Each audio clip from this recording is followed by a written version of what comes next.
What if Deku was a firebender? Chapter 4. Deku opened his eyes, staring up the ceiling at the hospital. His entire body hurt. Slowly he lowered his head and saw Bakugo asleep in a chair next to his bed. Deku tried to smile when he saw his friend, but his mouth was wrapped in bandages. When did I get to hospital? I was with Mum, Deku thought. Deku cut himself off when his mind flashed back. The blue flashes of light danced across his body, and the ear-piercing crackles of Azula's laughter forced themselves back into his mind. Deku lowered his head back onto the pillow and closed his eyes as tears began rolling out of them. I can't escape her, said Deku. Deku heard the door open and opened his eyes. Standing in the doorway was a clearly very tired Mitsuki. Her eyes were red from crying. You woke up. The doctors weren't sure, said Mitsuki. She trailed off as tears came to her eyes. She ran over, pulling Deku into a hug. I'm so sorry, Izuku, said Mitsuki. Why? Said Deku. Deku's throat was burnt, so his voice was quiet and raspy. I promised to keep you safe, and I failed, said Mitsuki. Using what little strength he had left, Deku hugged Mitsuki tighter. She was the closest thing he had to a mother, and he couldn't let her feel bad. It's not your fault, said Deku. He felt her tears run down his back, then saw the doctor in the doorway. Hello again, young man. I wish our meeting was on a more positive circumstances, said the doctor. Mitsuki stood up, sitting next to her still sleeping son. Mitsuki, the doctor has a few things... Izuku, the doctor has a few things to tell you. Remember, we're here for you, said Mitsuki. Deku was confused, but listened intently to the doctor. Both your legs were broken. We believe this was because of the extreme electric shock you experienced. We think your own muscles broke with the bone. Most of that has been restored by a recovery girl, but she couldn't heal them completely. You are required to rest them. Now on to something more serious. When you arrived, more than 60% of your body was burnt. We were able to heal some of it, thanks to various quirks, but you have been left with some severe burns on your face, chest and arm. The doctor stopped talking for a moment, and Mitsuki looked at him confused. Doctor, are you okay? Asked Mitsuki. Yes, ma'am. It's just difficult when dealing with someone so young. Let's continue, said the doctor. The doctor sat down next to Deku and took a deep breath. Young man, your heart. It stopped.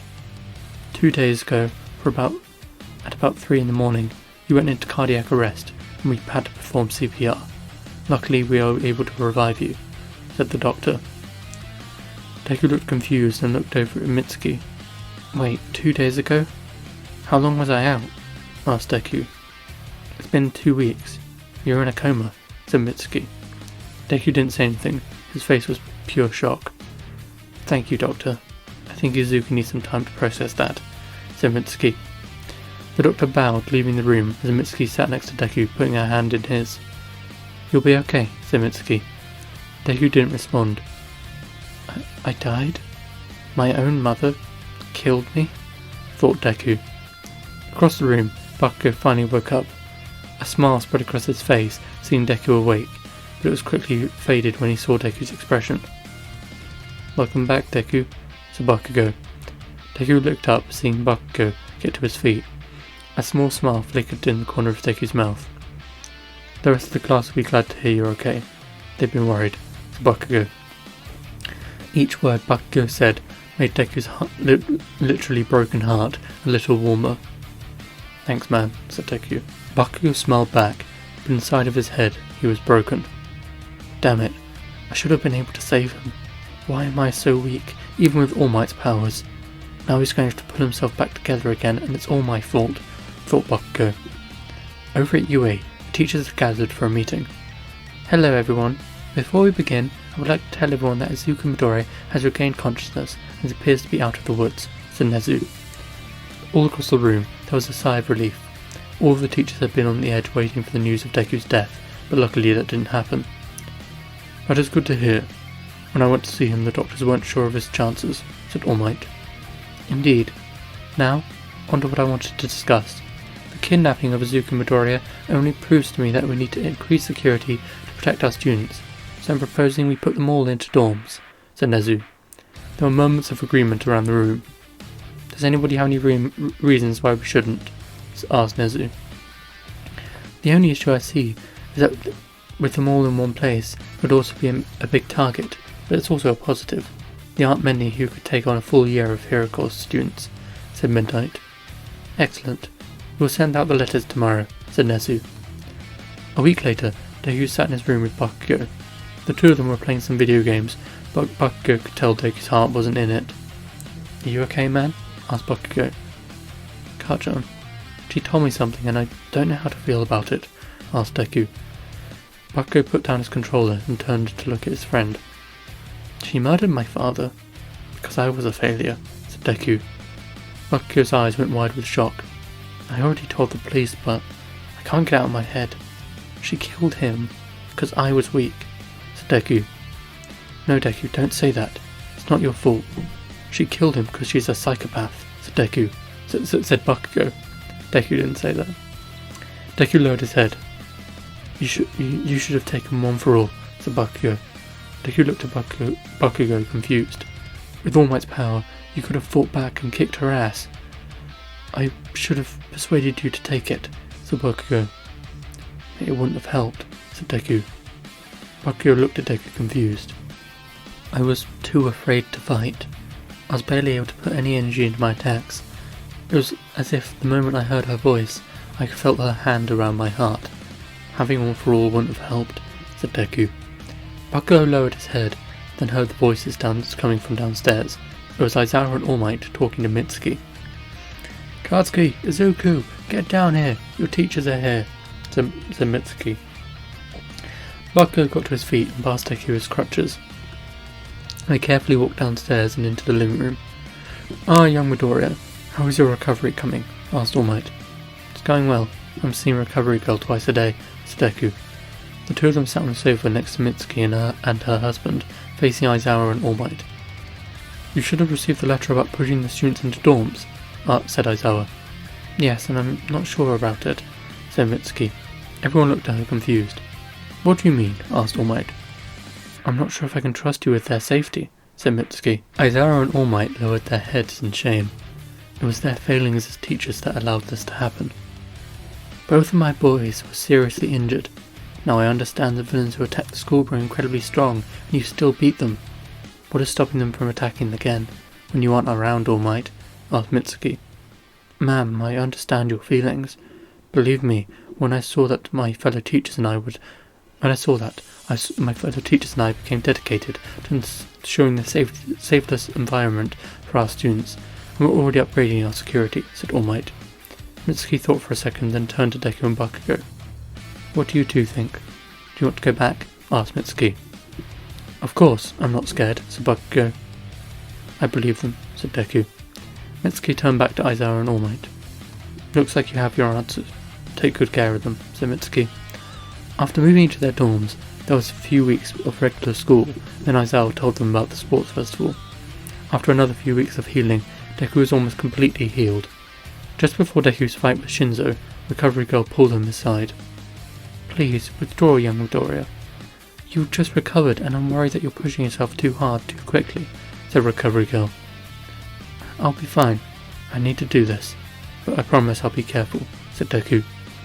Recovery Girl sighed as Deku walked onto the stage. You're that villain's kid, aren't you? I can't believe they let people like you onto the hero course. How can anyone trust you? Asked Shinzo. I'm sorry, man, for being so mean. I need to provoke you into speaking, thought Shinzo. Deku didn't respond, shocking Shinzo. Nothing to say? Coward, said Shinzo. Flames slowly grew in Deku's hands as he began walking towards Shinzo. Say something already, yelled Shinzo. Deku looked up and Shinzo realized its mistake. The silent rage in Deku's eyes made his blood run cold. Deku fired a massive blast behind him, catapulting himself across the arena. He landed in front of Shinzo. Before he could react, fired a massive fire blast into his gut. Shinzo was thrown out of the arena, crashing into the side wall. Deku took a deep breath and walked over to him. Shinzo was lying half conscious on the floor, when Deku knelt in front of him. "Don't ever talk about my mother again," said Deku. Deku stood up, walking back to his changing room. About a half hour later, Deku was called back to the ring for a second match. Deku got up and began walking to the arena when he was suddenly stopped by Endeavor. Deku tried to keep walking, but the large hero blocked his path. "So you're the one my Shoto will beat next? I just wish your villainous bitch of a mother could watch your defeat," said Endeavor. Deku's eyes that had been fixed on the floor slowly rose to look at Endeavor. "That's right, brat. I know who you are, and I know who she is. She's the only villain who ever got away from me," said Endeavor. Deku didn't react. He just didn't care anymore. Endeavor began to walk off, but stopped when Deku spoke up. "I want to become a hero because of people like you," said Deku. Deku turned around, staring into Endeavor's eyes, and slowly began walking towards him. "So what? People tell me they want to become a hero because of my example every day. What makes you any different?" asked Endeavor. "You misunderstand. I'm not inspired to follow in your footsteps because you're a great hero. I want to tear you down and crush you. Someone who would use their power and strength to hurt those they're supposed to care about doesn't deserve to be called a hero. So I'm going to fight your son, but not for you, not for my mother, because I refuse to help child abusers," said Deku. Deku turned, walking off. As he did, he flicked his wrist, putting out the flames covering Endeavor's body. The massive hero just stood frozen, unable to process what just happened. Deku walked into the arena and took a deep breath. Talking to Endeavor really annoyed him, and he needed to calm down. "Come on, Izuku. You can do this," said Deku to himself. Todoroki walked up the other side of the arena and took his position facing Deku. The crowd fell silent as Midnight counted down to the start of the match. "Begin," said Midnight. Todoroki started off with a massive ice wall, intent on freezing Deku straight away, but this didn't work. Deku punched forward, launching several blasts of fire at the approaching ice, shattering it. Steam covered the arena, blocking the fighters from view. "Where are they? I can't see a thing," said the crowd. All they could see was flashes of flames and steam. Inside the cloud, Deku blasted himself forward, burning through a massive ice wall in front of him. He was meters from Todoroki, and Deku was hit with a pillar of ice from below. Deku was thrown into the air, launching out of the cloud of steam. "I can't let my guard down," said Deku. Deku fired flames at his feet, holding himself in the air, then took a deep breath. The flames in his hands grew and gained power. Todoroki looked up, shocked at the power Deku was showing. "How long will it be until he surpasses his father?" said Todoroki. Deku fired all of his energy out of his feet and rocketed down towards Todoroki. As he flew, Deku condensed the fire in his hands, making it even hotter. "I'll take him out with one shot," said Deku. Deku was about to fire, but Todoroki wasn't going to go down easy. Using all of his power, he slammed his foot down on the ground, unleashing the biggest ice attack he'd ever unleashed. Sharp, jagged ice shot towards Deku. "I'll lose if that touches me," said Deku. Deku fired the blast in his left hand, blowing the ice apart, but was knocked back in the process. Deku dug on his feet, unleashing a focused blast of fire towards Todoroki. "I'm not done yet," said Todoroki. Todoroki slammed his hand on the ground, and a continuous wave of ice barreled towards Deku. The two young heroes' attacks pushed against each other, with neither overtaking the other. "This is really tense. How long can they keep going?" asked Ida. "They're both near their limits," said Bakugo. Ida looked at Bakugo confused. Deku can't use focus blasts for a long time without running out of energy, and Todoroki hasn't used his flames, so he will freeze if he keeps using his ice, said Bakugo. "That means Todoroki is at an advantage. He can recover, but Midoriya can't," said Ida. "He can do it. He's just going to need to get it over with quickly," said Bakugo. Meanwhile, both fighters were struggling to keep up their attacks. Deku was struggling to get air into his lungs fast enough, and Todoroki was starting to weaken from the extreme frost covering his body. "I won't lose. Not to you," said Deku. Deku let out a roar, and his flames swelled with power. Like a spear, the flame jet shot through the ice, knocking Todoroki back, but it wasn't enough to beat him. Deku had run out of energy. The flames shooting out of his hands fizzled out and faded, leaving Deku defenseless. The remaining ice attack smashed into Deku, knocking him to the edge of the arena. He was inches from failing, but he dragged himself back to his feet. "Why aren't you taking me seriously, Todoroki? You told me why you won't use your flames, but I refuse to accept that excuse. Just because you got your quirk from him doesn't mean you are like him. I've got to keep him from launching another attack. I need to get my energy back," thought Deku. "Look at me. I'm not my mother, but I've got a quirk like hers. That doesn't mean I'm a villain. They are our quirks, not theirs. So, do you want to show them what we are made of?" asked Deku. Across the stadium, Todoroki was forcing his frozen body to his feet. "Very well, Midoriya," said Todoroki. The arena was illuminated when Todoroki ignited his flames. The ice covering his body quickly began to melt. Deku quickly gulped. "Okay, Izuku, let's hope this plan works," said Deku. Todoroki started with another massive ice attack, but Deku didn't have enough energy to counter it.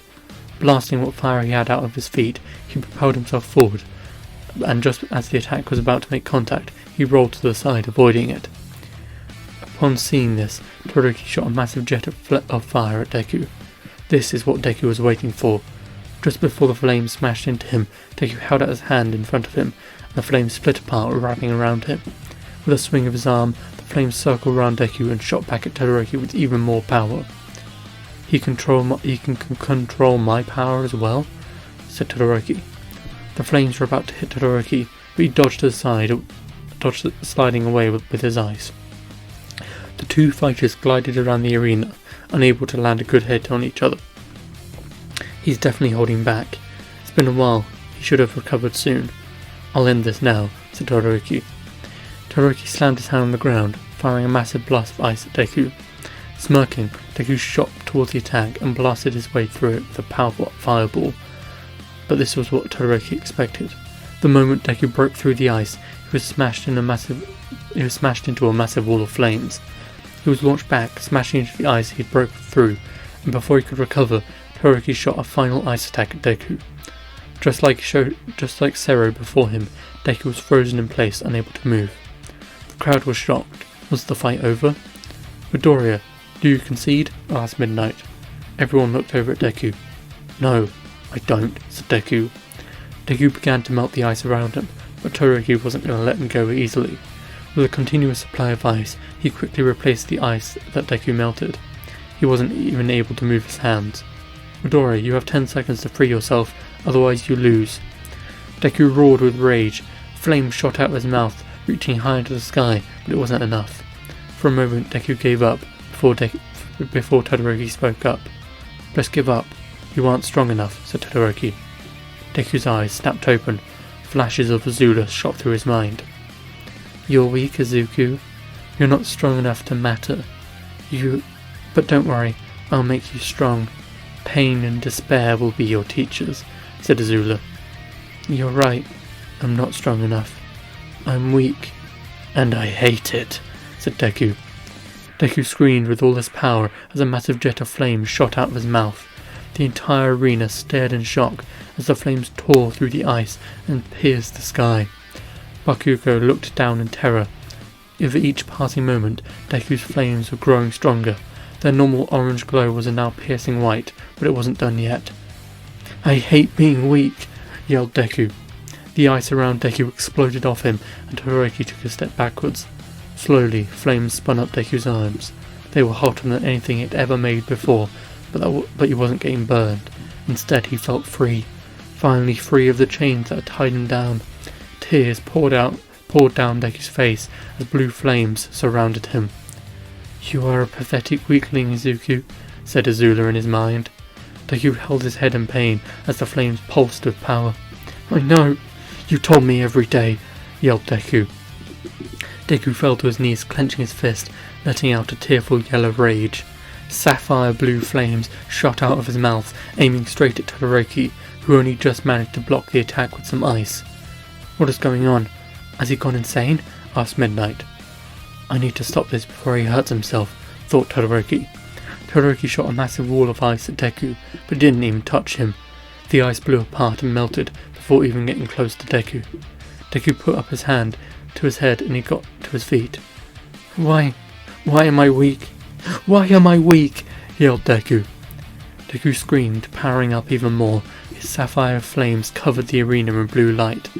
"Midoriya, you need to get a hold of yourself," yelled Todoroki. Todoroki shot a massive fire blast at Deku, but it was blown apart before it hit.